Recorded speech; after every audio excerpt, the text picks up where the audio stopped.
Ahí está grabando, en teoría.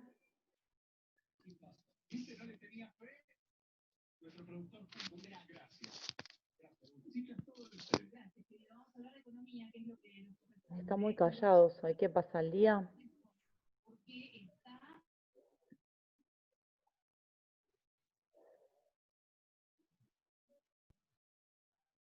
Bueno, ¿pueden ver todos la pantalla? Sí, profe, se ve bien. Sí, Sí, perfecto. Bueno, la clase de hoy, como lo dice el título, es el sistema cardiovascular. ¿Sí? Vamos a ver, obviamente, algunos aspectos fisiológicos. Ustedes complementarán con la anatomía, ¿sí?, de los componentes del sistema circulatorio o cardiovascular, justamente en la materia anatomía. Acá vamos a ver algunas características fisiológicas de este sistema. Nosotros ya vimos sangre, no me acuerdo en qué clase. Obviamente hay una relación importante entre sangre y sistema cardiovascular. ¿Por qué? Acá les puse que la función básica de este sistema cardiovascular es el transporte de la sangre.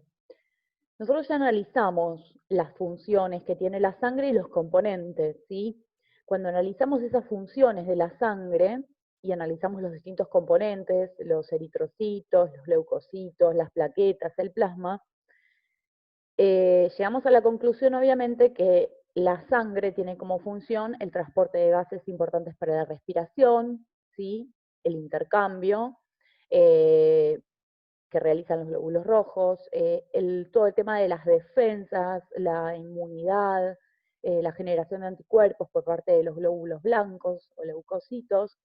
Vimos también que estaba relacionada las plaquetas con la coagulación y este componente, este tejido sanguíneo está relacionado con todas esas funciones. Por lo tanto, obviamente el sistema cardiovascular va a tener como función básica el transporte de la sangre. Entonces, los ítems más importantes a tener en cuenta de estas funciones va a ser que conduce el oxígeno y otras funciones nutritivas de los tejidos, ¿sí?, como por ejemplo también lo vimos cuando vimos en el plasma, la glucosa. Recuerden que la glucosa, al combinarse con el oxígeno, se produce una reacción en la que se libera energía, o sea que para que todas las células del cuerpo puedan trabajar, es necesaria esa circulación de oxígeno y de glucosa. Eliminar productos residuales, tóxicos en exceso, ¿sí? Como por ejemplo, que lo vamos a ver bien cuando veamos el sistema respiratorio, el dióxido de carbono, ¿sí?, que se produce también en esta respiración celular como un residuo y tiene que ser eliminado del cuerpo. Y transportar sustancias como las hormonas, que ya vimos sistema endocrino y sabemos que regulan todos los procesos y todas las funciones, ¿sí?, desde una parte al otro del organismo. O sea, la función general, ¿sí?, del sistema cardiovascular va a ser el transporte de sustancias y de la sangre, y a su vez, teniendo en cuenta todos estos componentes y todas las funciones que realizan, están implicadas estas funciones. El sistema circulatorio va a relacionar a todos los sistemas del cuerpo humano, ¿sí?, el digestivo, el respiratorio, el endocrino, el nervioso. Obviamente, en primer lugar, porque todas las células necesitan nutrirse, todas necesitan energía. Y después, porque todas están reguladas por hormonas, los transportes se producen por diferencias de iones y demás. Entonces, la función de relación entre un sistema y el otro que tiene el circulatorio es sumamente importante. En procesos como, por ejemplo, que vamos a ver en la digestión, donde los nutrientes pasan del intestino delgado a la célula, ¿sí?, en las vellosidades intestinales, el proceso llamado absorción de los nutrientes, en la hematosis que se produce en los alvéolos pulmonares. Entonces, se conectan en el sistema excretor también con los riñones, se conectan todos los órganos y todos los sistemas a través de este sistema circulatorio, ¿sí? Por eso, tenemos que tener en cuenta que está constituido principalmente por el corazón, que se va a encargar de distribuir, de bombear esta sangre a todo el cuerpo, ¿sí? Y los vasos sanguíneos, que van a ser los que transportan este fluido y lo distribuyen a todos los tejidos y a todas las células del cuerpo. Creo que lo mencionamos cuando vimos sangre, y seguramente lo ven en anatomía, que los vasos sanguíneos nos referimos a las venas, a las arterias y a los capilares. Y entre venas, arterias y capilares, las vénulas, que son de menor calibre, y las arteriolas también, ¿sí? Que se van a encontrar distribuidas absolutamente en todas las células del organismo. Entonces, esta figura que les puse acá, simplemente lo que está representando es el corazón, que ahora vamos a hablar un poquito, y la conexión que tiene con todos los órganos del cuerpo, a través de arterias que son principales, y después se van a bifurcar, a ramificar, hasta transformarse en arteriolas, en capilares, ¿sí? Y la conexión que tiene con todos los sistemas, ¿sí? Desde el encéfalo, los riñones, el hígado, todos los órganos que están presentes en el organismo, ¿sí? Acá lo que se representa es que esta distribución de la sangre mediante la circulación, ¿sí? Se va a llevar a cabo por este sistema cardiovascular y lo van a hacer las principales arterias, venas, que se van a bifurcar y se van a dividir en arterias más pequeñas, venas más pequeñas y capilares para poder llegar a todos los órganos y a cada célula del organismo. ¿Con qué función? Con la función de otorgarle todas las sustancias necesarias, entre estas nutrientes, hormonas, iones, para que se puedan realizar todas las funciones en el organismo, ¿sí? Bueno, dijimos que uno de los componentes principales de este sistema cardiovascular es el corazón. No vamos a detenernos en la anatomía, pero bueno, sí es importante saber que el corazón humano, como el corazón de todos los mamíferos, está constituido por 4 cavidades. Tenemos 2 aurículas y 2 ventrículos. La sangre ingresa al corazón por las aurículas, por las aurículas a través de las venas, ¿sí? La vena cava y la vena pulmonar, y sale a través de los ventrículos, se dice que se eyecta la sangre a través de las arterias, la arteria aorta y la arteria pulmonar. Esto seguramente que lo vieron en anatomía. Este corazón que bombea la sangre, de un lado transporta la sangre que es rica en oxígeno, porque de la arteria pulmonar fue a los pulmones, donde se oxigena, retorna al corazón y luego va a ser distribuida a todas las células del cuerpo, ¿sí? Y toda la sangre sistémica que viene del cuerpo, ya sea de la parte superior exterior, también ingresa a la aurícula, ¿sí? Para salir por el ventrículo a través de una arteria y poder distribuirse en el organismo. Entonces, básicamente este corazón está constituido por las 4 cavidades, ¿sí? Por 2 principales arterias que salen de los ventrículos y 2 principales venas que ingresan a las aurículas, y también está la presencia de válvulas. Las válvulas son como compartimientos que se abren y se cierran, que van a permitir que el transporte de esta sangre del bombeo tenga una dirección y no se produzca un reflujo, es decir, la sangre no vuelva para donde acaba de salir. Las principales son, acá creo que figura como tricúspide y bicúspide, ¿sí? Que son las válvulas que dividen a las aurículas de los ventrículos, ¿sí? También se pueden llamar a las dos juntas válvulas aurículo-ventriculares.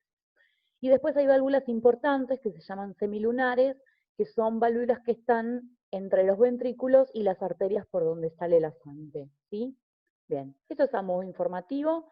¿Ustedes ya lo vieron, corazón en anatomía? Sí, lo vimos. Sí, profe. Sí, profe, ya lo vimos. Perfecto, entonces esto más o menos ya está. Ujú.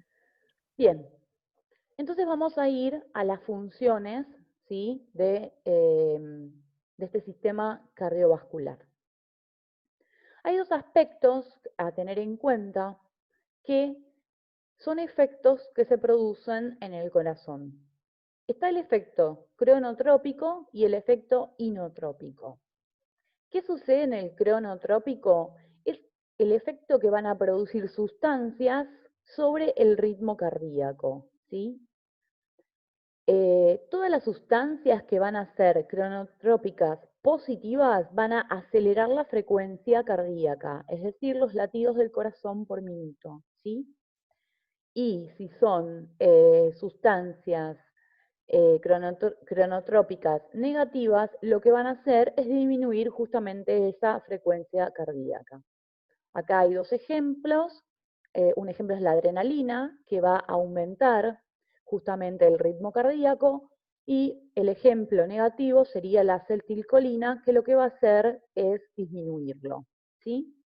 Es sencillo, pero son términos que es importante que ustedes los conozcan porque se suelen usar en medicina, se suelen usar cuando en el prospecto de algún medicamento, de alguna droga, tiene indicaciones o contraindicaciones, ¿sí? Bien. El efecto inotrópico es el efecto que van a provocar algunas sustancias sobre la fuerza de contracción del corazón. Recuerden que el corazón se contrae, ¿sí? No es más que un músculo. Nosotros vimos la fisiología de la contracción muscular cuando vimos la teoría del deslizamiento de las fibras de actina y miosina. Bueno, esta contracción que se produce en el corazón va a haber sustancias que van a tener un efecto inotrópico positivo que van a aumentar esa fuerza de contracción. Y otras, al contrario, van a disminuir esa fuerza de contracción.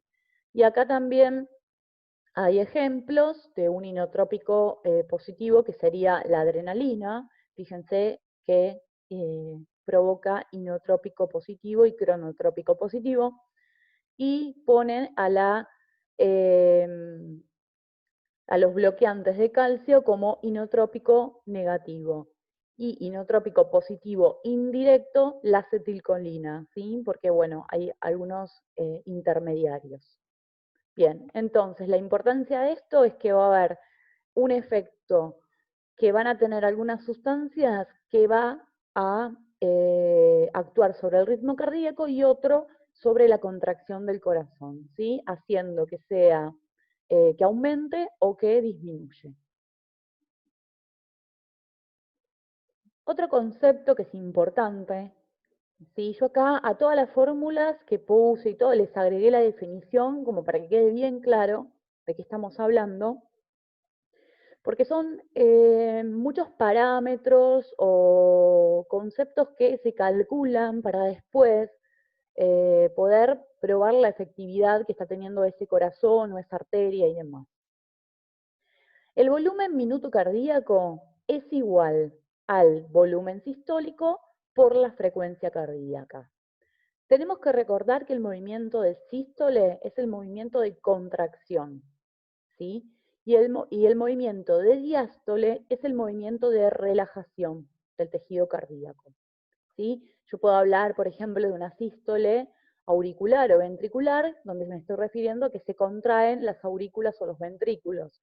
Y cuando hablo de una diástole, estoy diciendo que están relajadas las aurículas o los ventrículos. Este volumen minuto cardíaco, entonces, es la cantidad de sangre que bombea el corazón en un minuto, ¿sí? Se calcula en un minuto. Acá les puse que el valor normal cuando el corazón está en reposo es de 5 litros aproximadamente y puede llegar a valores máximos de 22 a 35, obviamente dependiendo de las características de las personas y de lo que esté haciendo en el momento. ¿Cómo se calcula este volumen cardíaco? Es decir, esta cantidad de sangre que va a bombear el corazón en un minuto.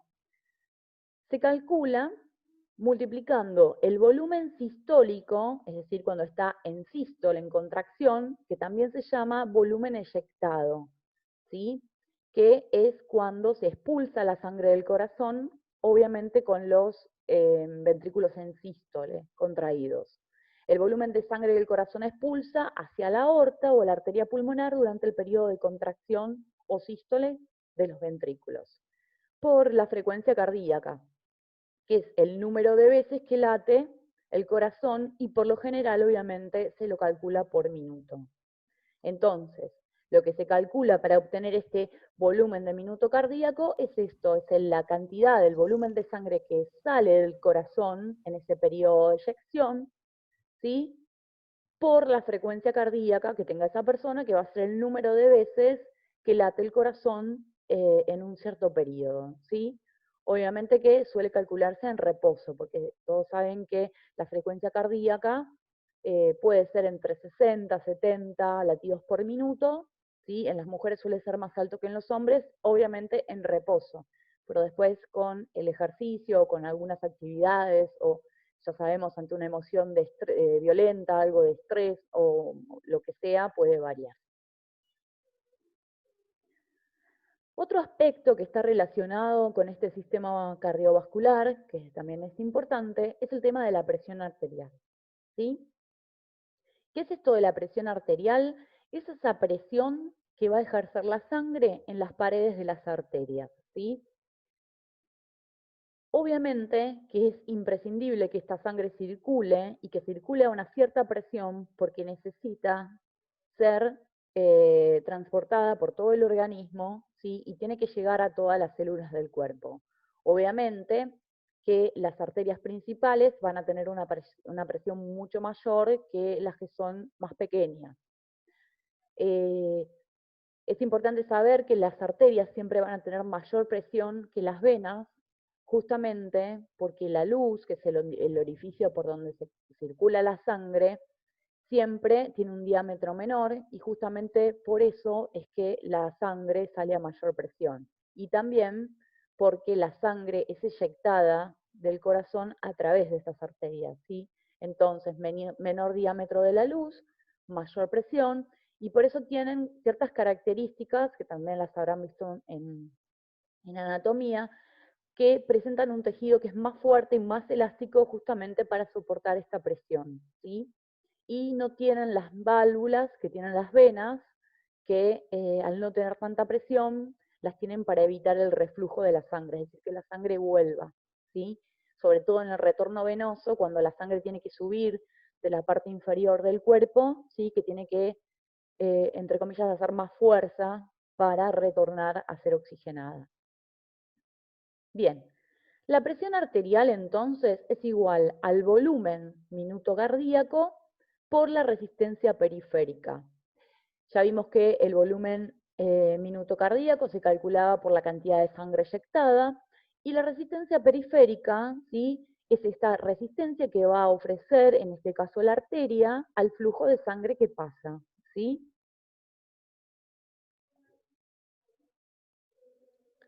Esta presión arterial tiene dos componentes básicos. Vieron que cuando se dice que se toma la presión arterial, por lo general lo que escuchamos así habitualmente es la presión mínima, la presión máxima, ¿sí? ¿Qué es esto? La presión arterial sistólica va a ser el valor máximo de presión arterial en la sístole, es decir, cuando el corazón está contraído, ¿sí? Se refiere al efecto de la presión que ejerce la sangre eyectada cuando sale del corazón, ¿sí? Esa presión que hace en esos vasos. Esa va a ser la presión sistólica, ¿sí? Que es la que se dice máxima. Y la presión diastólica, también como lo dice la palabra, lo tengo que relacionar con esto que es la sístole y la diástole, va a ser el valor mínimo de la tensión arterial cuando el corazón está en diástole, es decir, está relajado entre un latido y el otro. Depende fundamentalmente de la resistencia vascular que tenga la arteria por donde esté pasando este flujo sanguíneo, ¿sí? Y se refiere al efecto de distensibilidad que van a tener las paredes de las arterias, que ya les dije que son elásticas, ¿sí? Y obviamente lo que va a estar midiendo es esta presión que ejerce la sangre sobre estas paredes del vaso, ¿sí? Bueno, también hay otros valores que se pueden calcular, por ejemplo, la presión del pulso, que se obtiene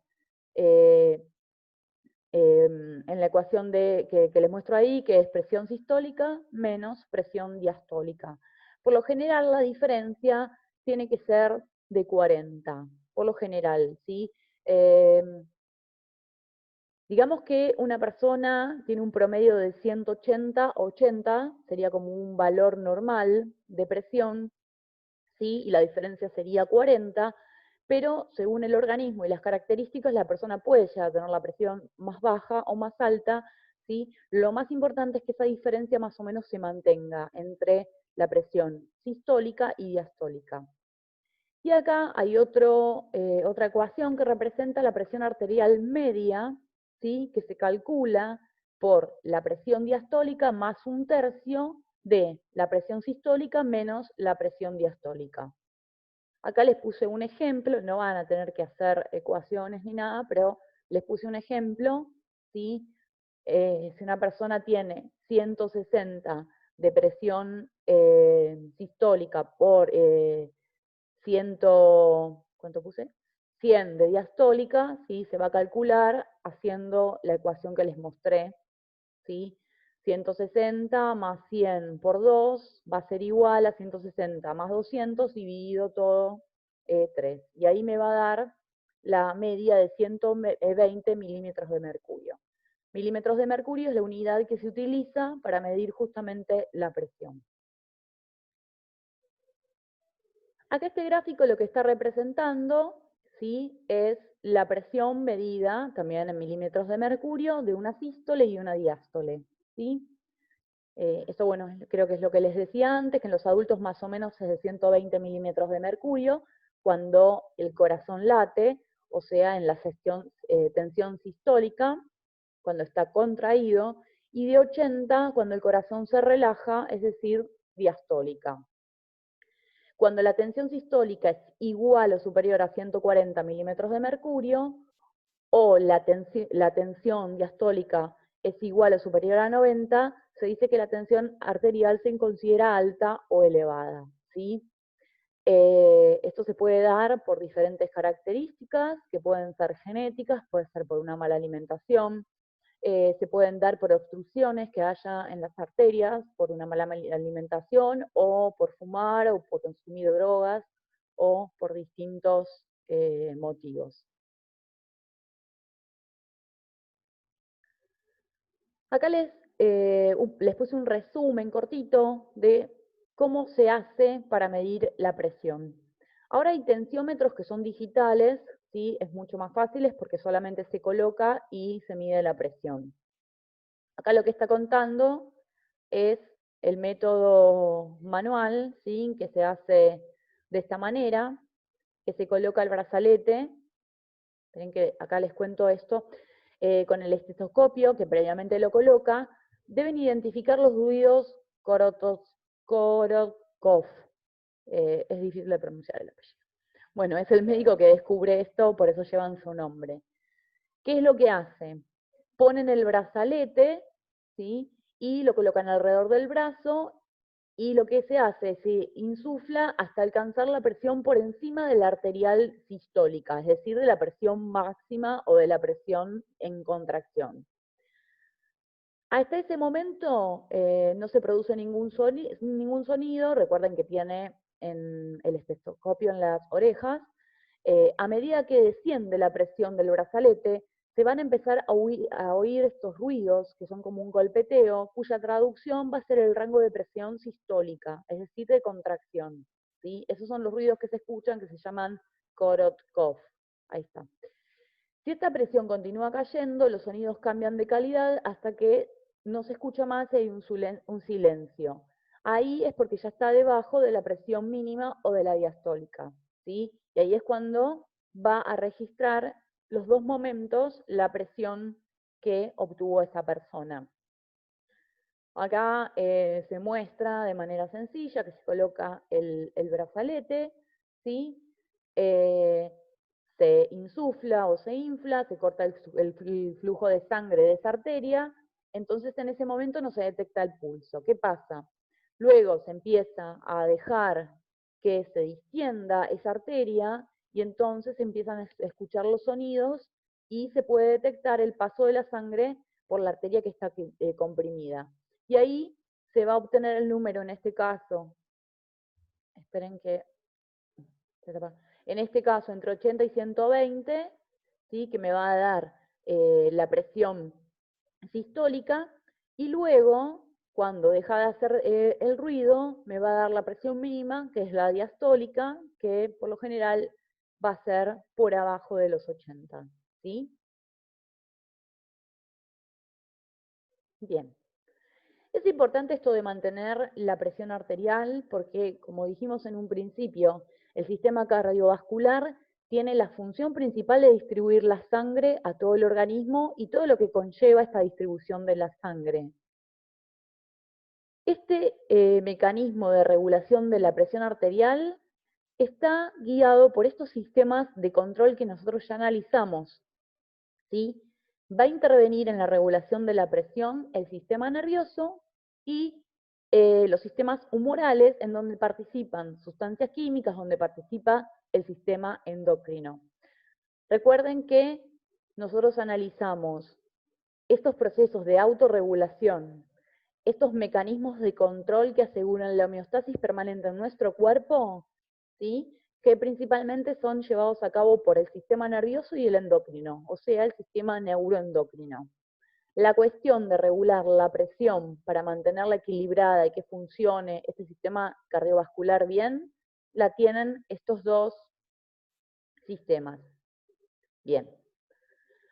Acá lo que está representado es el llamado reflejo barroceptor, que es como el sistema nervioso controla la presión arterial. Acá se muestra los bulbos y el encéfalo, cómo van a influir los distintos pares craneales, cómo van a influir en el corazón y en la presión arterial. Acá yo les puse lo más importante, bastante resumido, ¿sí? De cómo este reflejo barroceptor se va a encargar de corregir estos cambios que se produzcan en la presión para, por supuesto, mantenerla siempre en los parámetros normales.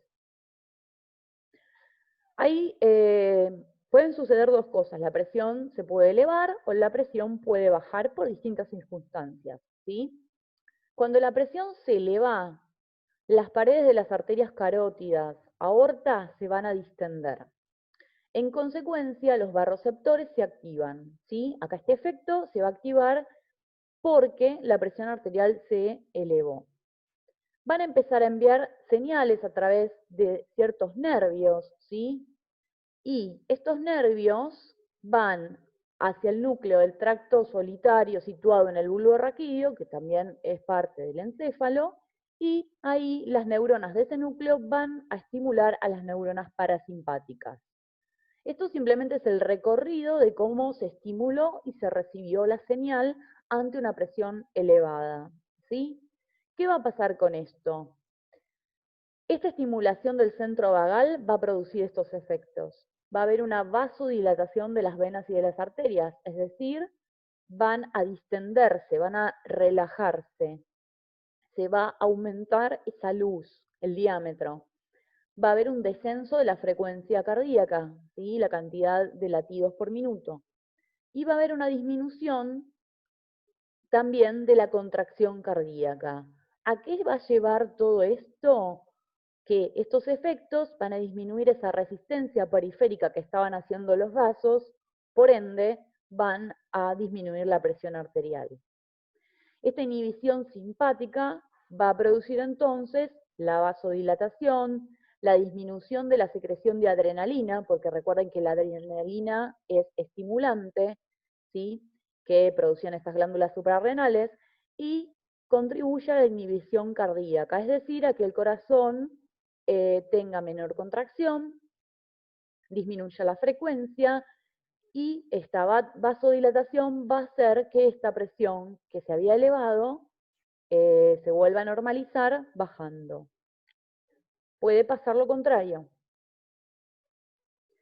Cuando disminuye, por ejemplo, la presión arterial, se va a activar la vía simpática, ¿sí? ¿Se acuerdan que esto lo vimos cuando vimos sistema nervioso, que uno inhibe y el otro induce o estimula?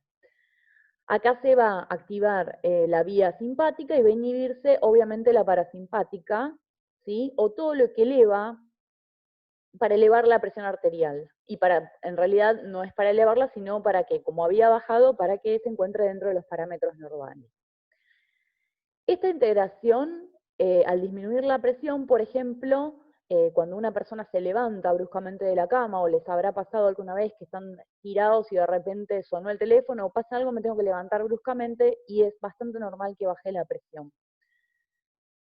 Esta activación de la vía simpática, ¿qué va a hacer? Los efectos contrarios, va a haber una vasoconstricción de arterias y venas, es decir, se va a reducir el diámetro y por lo tanto va a haber un mayor flujo sanguíneo. Va a tener un efecto cardioestimulador aumentando el volumen sistólico, va a tener un efecto cardioestimulador aumentando la frecuencia cardíaca, o sea, todo lo contrario a lo anterior. Estos efectos van a aumentar la resistencia periférica y el gasto cardíaco, aumentando en un total la presión arterial. ¿Sí? Acá dice que, bueno, que va a aumentar el volumen sanguíneo, es decir, también el flujo de sangre que se va a correr por el cuerpo, ¿sí? Y todo esto va a terminar en una liberación probable de vasopresina, que ya vamos a ver que es una hormona que ya la analizamos cuando vimos endocrino, ¿sí? Producida por la hipófisis, y también suele aparecer la sensación de sed, ¿sí? Porque ahora vamos a ver bien que la regulación de la presión arterial está también muy relacionada con la formación de orina, con el sistema excretor, ¿sí? Con los nefrones y demás. Entonces, ¿qué es lo importante de este reflejo baroreceptor? Que se va a encargar de mantener una presión arterial normal. ¿Sí? ¿Qué va a hacer? Va a estimular al centro vagal para producir vasodilatación, descenso de frecuencia, disminución de fuerza en la contracción cardíaca cuando sea necesario disminuir la presión. ¿Sí? Va a tener una acción parasimpática. Y en el caso donde la presión baja, va a ser al revés, se va a activar la vía simpática y se va a producir vasoconstricción, va a aumentar el volumen sistólico, la frecuencia cardíaca, etc.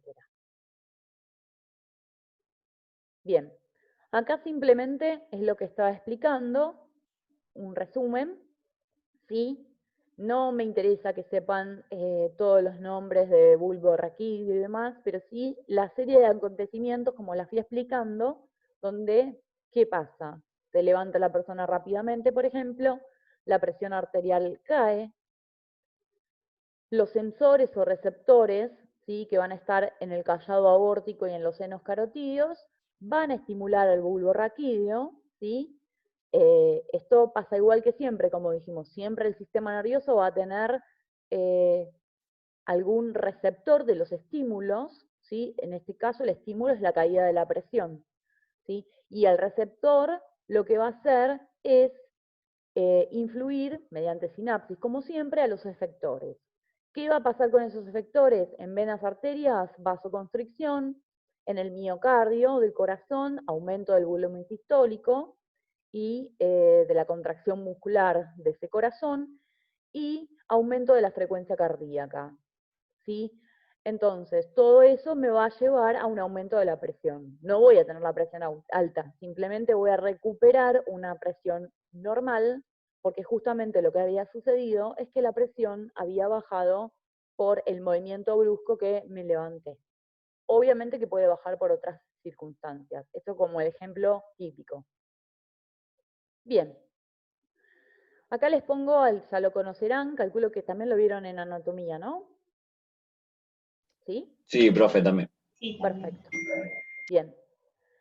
Tenemos al riñón. Lo importante a entender de esto, queda un minuto. Si se corta, volvemos a unirnos al mismo. De esta figura que está acá, ¿sí? Es que fíjense que ustedes tienen, acá no está marcada la pelvis renal, sí está marcada, que es la parte amarillita. Está irrigado por la arteria renal, por la vena renal, obviamente adentro de ese riñón está lleno de nefrones. Seguramente vieron la estructura del nefrón, que está formado por el glomérulo, la asa de Henle. En este riñón, la función principal que existe es la producción de orina, ¿sí? Es parte del sistema excretor, y a través del uréter va a salir justamente la orina que produce la unidad funcional